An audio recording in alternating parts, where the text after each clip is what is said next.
आप सब लोगों का जब आपने अपने घर से बाहर एक पांव रखा, एक कदम चले, तो वो कदम समझ लो क्रांतिकारी का कदम था।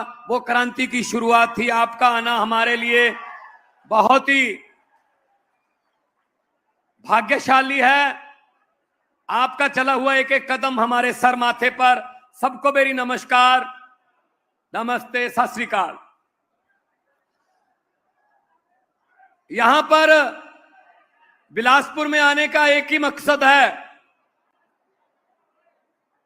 कि जो देश है हमारा, उसको भगवान ने सब कुछ दिया।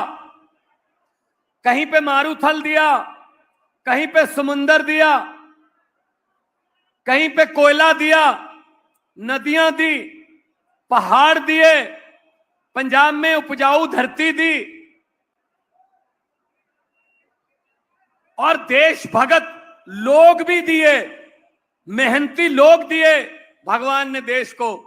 एक कमी रह गई, देश को चलाने वाले नेता अच्छे नहीं दिए। वो नेता अच्छे नहीं दिए। उन नेताओं को बदलने के लिए हम आपके पास आए हैं। जैसा कि डॉक्टर संदीप पाठक बोल रहे थे कि सरकार बदलने के लिए कोई परीक्षा नहीं देनी पड़ती, कोई तैयारी नहीं करनी पड़ती, कोई फीस नहीं भरनी पड़ती, कि ट्यूशन नहीं रखनी पड़ती, बस सरकार बदलने के लिए दिल्ली और पंजाब के लोगों की तरह झाड़ू वाला बटन दबाना पड़ता है बस, और सरकार बदल जाती है।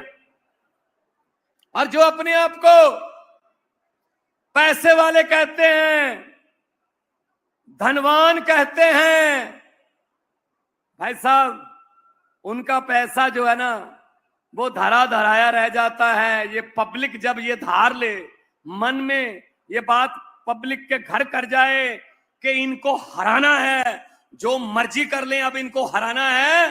पंजाब में आकर देखना, जो कहते थे हमारे पास पैसा है, हम कई पीढ़ियों से जीत रहे हैं भाई साहब, पूरे के पूरे परिवार हरा दिए, जमानतें जब्त करा दी उनकी।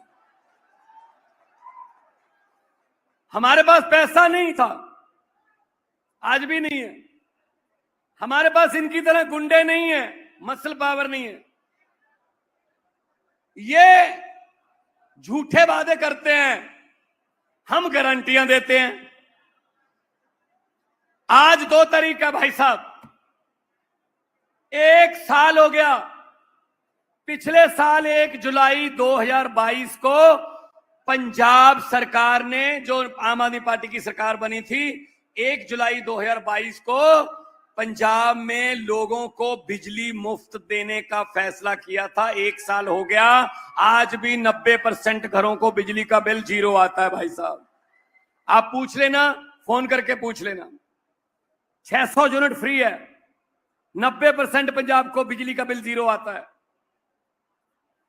क्यों आता है? क्योंकि नीयत साफ है। और बिजली बोर्ड भी घाटे में नहीं है, बिजली बोर्ड को भी सब्सिडी दे रहे हैं पूरी, बिल्कुल वैसे ही जैसे दिल्ली में अरविंद केजरीवाल जी ने नए स्कूल बना दिए।